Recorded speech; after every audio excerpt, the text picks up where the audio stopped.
I got elected and I was like, okay. Now what? Now what? Yeah. When I started, I made $5,000 a year.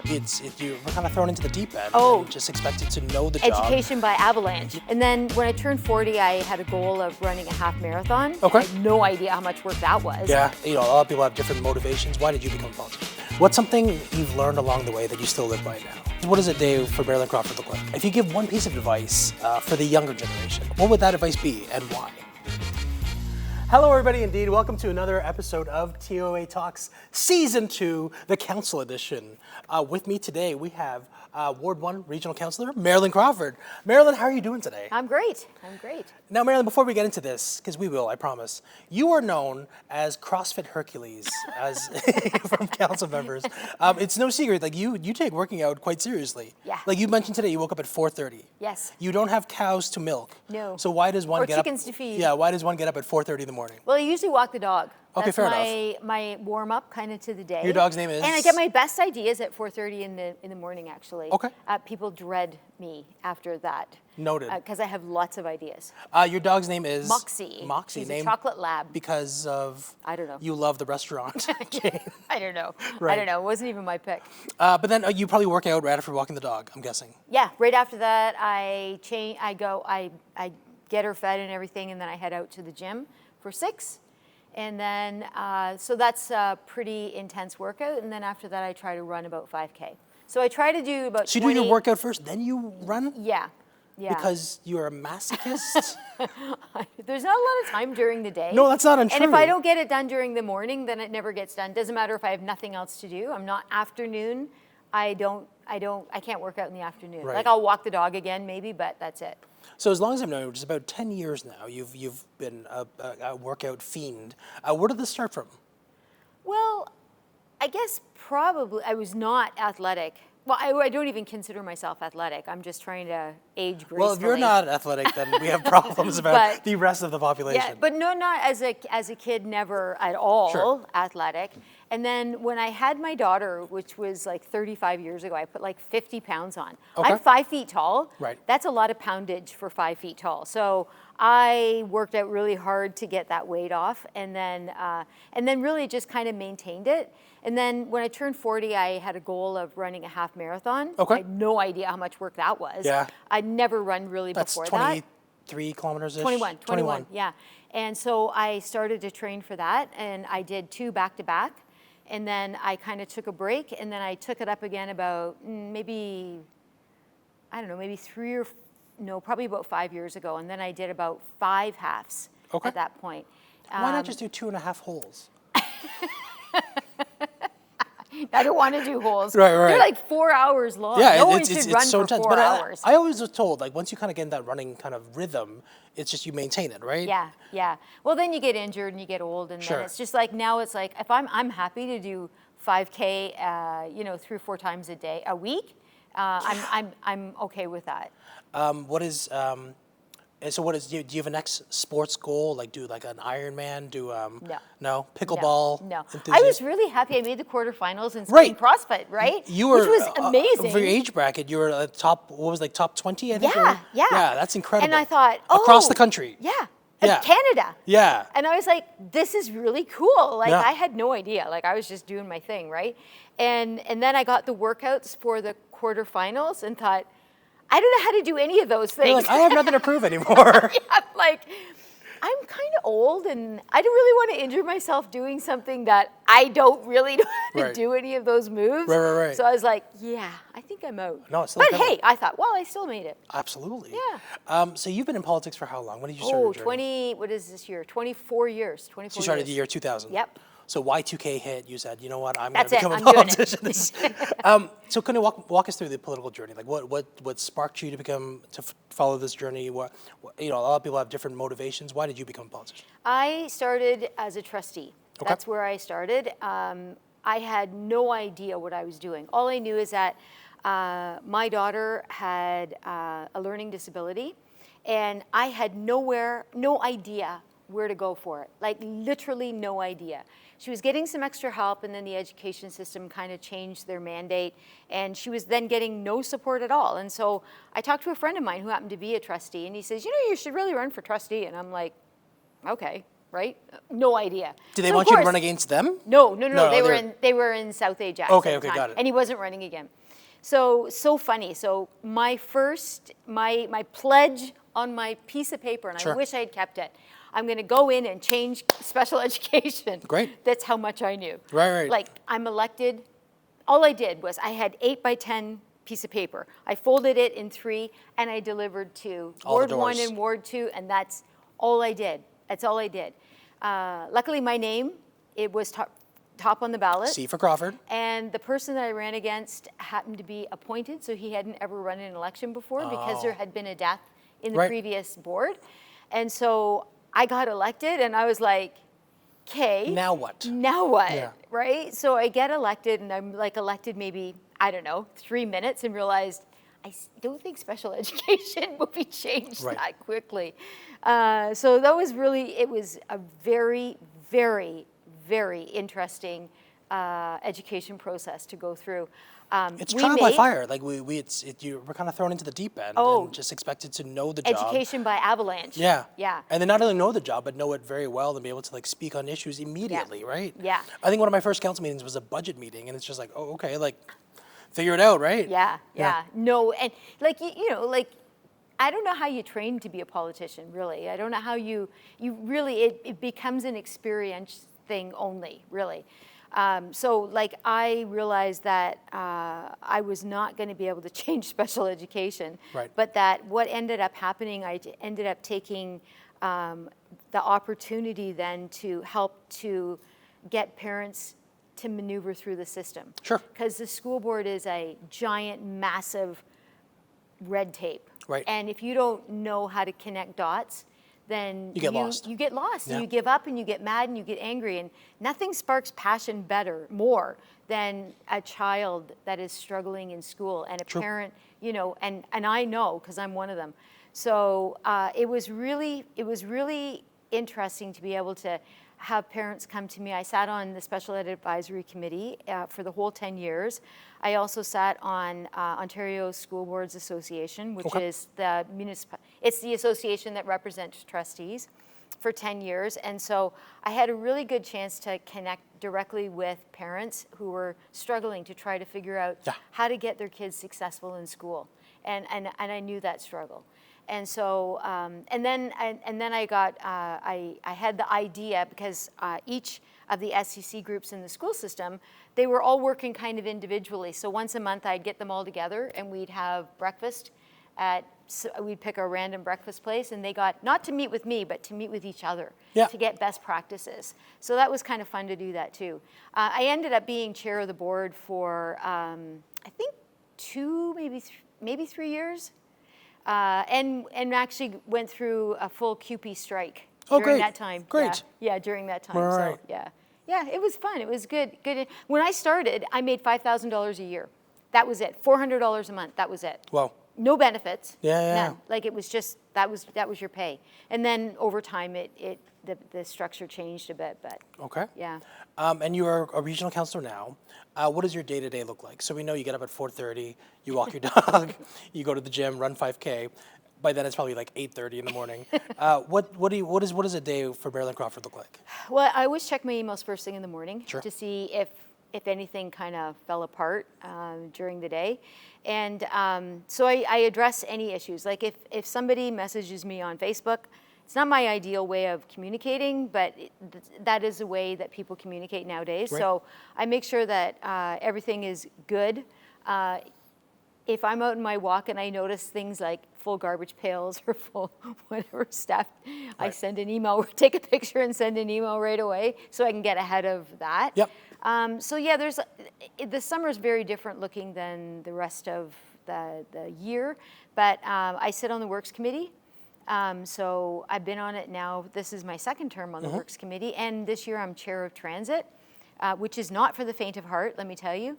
I haven't quite found anybody yet that's quite happy with us, but it's been a very good learning experience to Right. be able to represent Durham Region Transit, and it's easy to criticize until you start to understand the challenges, and so I'm trying to do that and trying to help educate residents of some of the challenges that we face. Well, it's almost in like transit. the beginning of your career mirrors the present, where you thought Yeah. you would change special education, and Yeah. now understanding it's like steering the Titanic is the analogy I use, where it's just like it takes such a Herculean effort to move things slowly along, right? I was very shocked at the speed of which municipal governance works. It's the most frustrating thing ever. Yeah. Because in my other, like when I was a local councillor, I also work full time.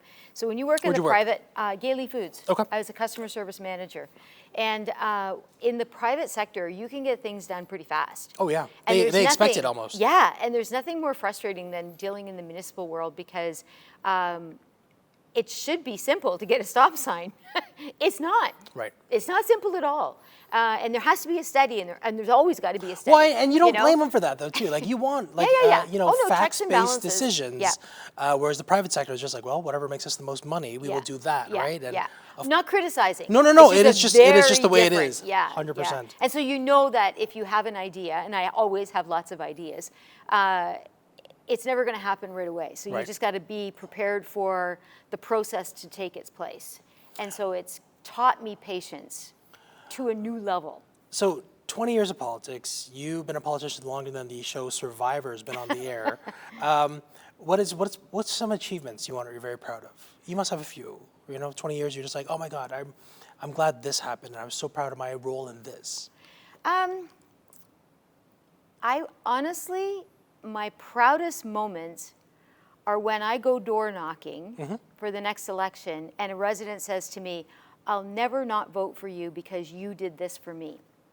It's never the big stuff. Sure. The big stuff, they're all important. Building houses, and whatever it is that we're doing. Wastewater, Transit. stormwater management. Yeah. All those things are super important. But at the end of the day, when I've been able to help a resident and they didn't think I would even answer their email, Right. and I did, and we fixed it, or even differently, like even if we had to say, I'm sorry, I can't do that, and these are the reasons why, and we walk away agreeing to disagree, but still maintain that respect, that's That's a win. that is the biggest accomplishment I honestly can say that I'm the most proud of. Right. Because they're happy. Yeah. And and they trust because of me. you. Yeah. And they'll come back to me, and they will support me. And sometimes I don't even remember what I did, but they'll never forget. It's almost approaching politics from the customer service point of view that you developed in your private life before, That's in the right. private sector before. That's right. One thing you didn't mention of your day-to-day was the 1,000-page agendas we have to read. Yes, there's always Lot of that. reading, I was huh? going to say, Lot the of works and the transit, and then on top of that, all of our Regional council and local council and all those committees. Yeah, it's a lot of reading. Yeah. And you have to do that. Yeah. That's not an option. No, You've got to no. read it because you got to know what you're talking about. So are you someone who reads in bed? Do you go to No, the garden? I'm in bed. I'm asleep. No, no, yeah. not in bed. And do you read on the laptop or on I'm very curious, like because it's like thousands of pages. How do you read? The laptop. Yeah, okay. Yeah. So you just kind of sit at the desk and just kind of run through it? Yeah. Okay. Yeah. Yeah. Yeah. Just very curious. So part of the 20 years of council, you've been to many events, to say the least. So there's probably over 50 plus events we do a year. Any key event that kind of sticks out that There's you're like? two. Yeah, okay. Canada is the citizenship one that we do. Right. That always makes me so happy. Yeah. Because you're sitting in a room of people that are absolutely thrilled to be now citizens of Canada. Yep. And Remembrance Day. Okay. For the very same reason. Right, just that Canadian pride, so to speak. Yeah. I remember, so I worked at MP Holland's office, and we, those citizenship things, even just having everyone sing the national anthem and sing it at the top of their lungs with such pride, you can get very cynical in this role, as you know, and forget the important things, but love of country and patriotism, to feel that, it really is a one-of-a-kind feeling. And I find. that they chose not only Canada, but Ajax Yeah. to live in. They chose that. Right. Right? So that's always heartwarming for me. So before you, I had met with Councillor Tyler Morin. I call him Bobby now because he was named after Bobby Kennedy. He said his favorite band was the Beatles. So very obvious pick. I didn't say it to his face, but okay, fine. Who's your favorite band? Oh, mine, 100% Do you have one or is two? Train. Okay, Train. Train is mine, although I do love the Backstreet Boys. Of course you do. They're amazing. Absolutely. And I have to say, Please. my daughter's first she's 35, so her first concert at age 11 was Backstreet Boys. We were in literally the last row you could ever get in, Right. at the whatever it was called then. It's now Scotia Centre. We Right. couldn't see. We had a pole right in front of us. Yes. Couldn't see anything. Obstructed viewing, they call it. Yeah, and she sang every song, screamed at the top of her lungs. Oh my gosh, it was the best night ever. So then Riley, my granddaughter, turned 11 2 years ago, and the Backstreet Boys were here. Okay. I got tickets for that. Same thing, exactly. It was like watching my So daughter. Riley learned the lyrics to all the songs and then sang to all the songs. She knew exactly all the songs she sang, and we were sitting on the lawns. Well, we didn't sit, we sang, we stood the whole night, and Right. we screamed our heads off. And my daughter was singing as loud as my granddaughter. It was Right. such a fun experience. Does Marilyn Crawford sing along at a concert as well? Absolutely. Okay, you have to. I don't like going to concerts that I can't sing along. Like it's That's kind of like a yeah. prerequisite for you. Yeah, Right, yeah, right. absolutely. Oh, Yeah. that's awesome. Okay, see, that's a better answer than the Beatles. You hear that, Rob? Anybody can say the Beatles. No, I tease, of course. So being on council, you meet tons of residents and their families. If you give one piece of advice for the younger generation, kids like me, who may be thinking about running for council in the future, what would that advice be and why? Without giving too much of the secret sauce, we don't want to, Yeah. teach our opponents how to beat us. But the broader strokes, what should they know about running for politics? Elections are not easy. No. They're not easy. I feel there's such a negative feeling out there about politicians in general. Doesn't matter what level of government No, you're no, it on. doesn't. And I don't know, it feels like it's gotten worse after COVID, right? When everybody was just watching TV and working. But I feel like I hope the younger generation views this as a good job. Sure. I hope the younger generation can see that there's a lot of positive that we do in the world and in wherever it is, whether it's federal, municipal, or provincial government, that I hope they can see that the job is important. And I don't know how to convince them it is, because there's a lot. I know parents have a lot more bigger ambitions for their children, like doctors or teachers or police, and they're all great jobs for sure, 100%. But we need to have people. We need to have the younger generation interested in politics and understand the job that we do. And I think that's kind of what we need to do a little bit more too, is promote what we do, because it's a lot of it they think is just photo ops, which I'm not going to lie, a lot of it is that. It is part of it, but you don't see the background. The meat and potatoes, so to speak. Yeah, the meat and potatoes of what we do and the decision making that we're required to do.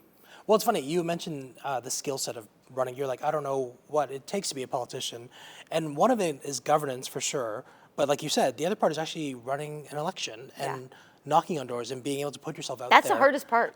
It's one of the, without a doubt, it is the most draining experience that unless you actually go through it, you would never be able to comprehend just the stress it is. So I've been 1, 2, 3, 4, 5, 6, 7 elections. Right.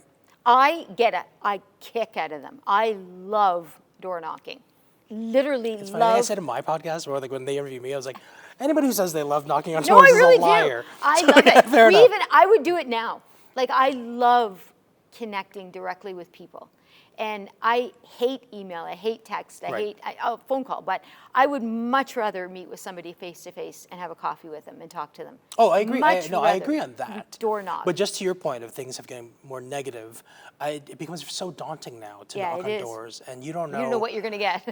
what sort of baggage anybody will come to the door with and take it out on you because you just happen to be there, right? And be representative. And I agree with you. I think we do need to do a better job of stressing upon this next generation and it used to be me, but I'm old now. But this, it is an important role that we play of building out how a town looks. Whether it's housing, whether it's economic development, tourism, these are all parts of the job that you kind of take for granted, but are absolutely important. You can't have a town that's It's a package. Yeah. It's not, you can't, it's impossible to single focus. Right. Because it's a big package. And stuff like tourism for Ajax, together. for example, we're trying to get more people to the town and spend money, but it's just like, what is our tourism appeal, right? And whether it's cycling or lakefront, like these are all things that we have to be cognizant of when making these kind of large decisions. Yeah, and just because you don't cycle doesn't mean it isn't important, right? Why are you looking at me when you say that? Why are you gonna single me out? I don't know. Why? No, it's true. No, but you know what I mean? Like it is 100%. the bigger picture. Right. Right? Yeah. So no, that's really good to point that out, because all the new prospective politicians, like sit down with Marilyn and have coffee with her, and she'll tell you what it takes to do the job, and we need those new voices at the table. Yeah. Elections Specifically are, not in our roles, but everyone else's roles is fine. elections are as much a part of the job as the job itself. Even though it's only once every 4 years. Yeah. It's true. Yeah. I think it's harder than the actual job. I always tell people we have to go do like a 40,000 person job interview once every 4 years. That's right. And and sometimes we don't get the time. They don't give us the time of day, but you have to keep going. And That's why and once you get elected, if you ever get the privilege of being elected, because to me it is a privilege to be reelected every single year, right? Then your job after that is to stay connected. So Rob and I do monthly council meetings. Right. We talked about that, yeah. Yeah, we do it. And I told Rob when he came on, I said, this is non-negotiable. Because it's weird. It was really weird when Rob came on. Like, I love working with him. He's great advocate. But it was so weird working with somebody who had my other job. Oh, because you used to be local councillor. Right. Then, to let go of that, I imagine was difficult. To let go. Because when I wasn't a trustee anymore, it didn't matter, because I didn't have to, I still work, but it was so indirectly, right? Yeah. But having somebody come in that was like doing my other job, and I'm like, no, you're not doing it right. Right. Having to let go of that is probably difficult for your basic personality, right? Yeah, so we really spent that first term, it was just it was a full mentorship. Right. Full mentorship of you don't do it the way I do it, but you do have to do certain things, right? So it was, and he was great. He is so great. Right. And this term is a completely different thing, right? But it was very hard for me to let go, because it was I can do it both. That's my personality, right? Rob's gonna isolate that part where he's so great. Just replay it. It's his ringtone now. He's so great. It's gonna be on the website of the next election. Right.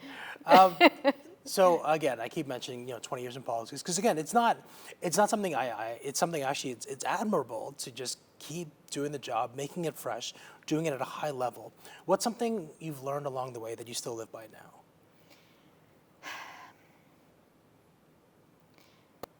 To be honest. Okay.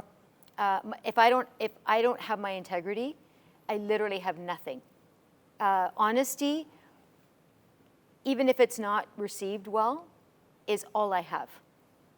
And that's it. I will never tell an untruth to somebody, because how do you trust somebody again, right? If I can't be honest and I can't be truthful with you about how things work in anything, right, then I'm not worth the position. It's a really important lesson. I think the trap for a lot of newer politicians is, let me promise the world, and then when it doesn't happen, let me try and glaze over it. Whereas I think our constituency, we have to respect them enough to say, listen, we just, like you said, I this is what I feel, this is what you feel, this is how we have to run it, and I could be wrong, but it's just this is based on the information I have, this is the decision we're making, and this is why I'm making that decision. And our residents are smart people. Yeah, I think we don't give them enough credit sometimes. No, and we need to listen to what they're saying, because they're looking at it from a completely different lens than what we look at it through. And their lens isn't wrong, it's just different. Right. And maybe we could do something better if we really took the time to listen to what they're saying. And I think that's the most important thing. You're not always going to be right, and you know, we like to think at the town we're always doing stuff right, but you know, is there room for improvement? Is there room to do things I like to think in my life I'm always doing things right, not just the town, but fair enough. And can we improve? I think this is the key thing. And the only way to do that is to talk. And that's what's really valuable about our community meetings is like we're getting like 30, 40 people out, which is to me like I'm thrilled with that. When I started this, that was one of my campaign things as a local councillor to have monthly meetings. I was getting like 5 people. Sure. I was happy with that. Do those first 5 still, are they part of the 30, 40 now? No, they all trust me. They don't need to come out anymore. That's great. Yeah. Nope. They know if they need something, they text me or email me. Yeah. But like they all said at the beginning that it had never happened before, and so they were really happy to come out and learn stuff. So, yeah. I also think, you know, the advent of social media really changed politics as well. Because like there's this, like you said, you know, you kind of use it to kind of get a spot check in the town. Other politicians use it for branding purposes or use it to whatever. It's just that advent, so that medium very much changed the way we do day-to-day politics as well and how it's received. And unfortunately, the negative side too of just like we read all that criticism we may not have heard otherwise. Right? I did 10 years as a trustee without any social media at all. At all, none. And even, I would say this term is even more social media than it ever has been before, ever. I can't imagine doing my job without it now. I just can't. There's too many people. That's the way life is. It is exhausting, but it is the way people communicate now. And so you either get on board and try to work it to your advantage, I don't know, or you're happy. Right. And you stay off it. So we'll start a TikTok channel where we're doing dances but talking about policies at the same time. So it'll be very modern. So we've talked about a lot about Marilyn, the politician. We talked about working out. What do you do outside of work? What does Marilyn do for fun? What do I do for fun? You're like, fun, eh? Fun ended at 8 o'clock this morning. No, we have a trailer. Okay. We used to have a family cottage, and we sold that well before the pandemic. And so we realized that we needed to have a place to go on the weekends. Away from home. Just prior to the pandemic, 2019, we bought a park model trailer. Great. I never thought I would be part of a trailer park, never. But, you know, I love it. And the really interesting thing is I don't know anybody there.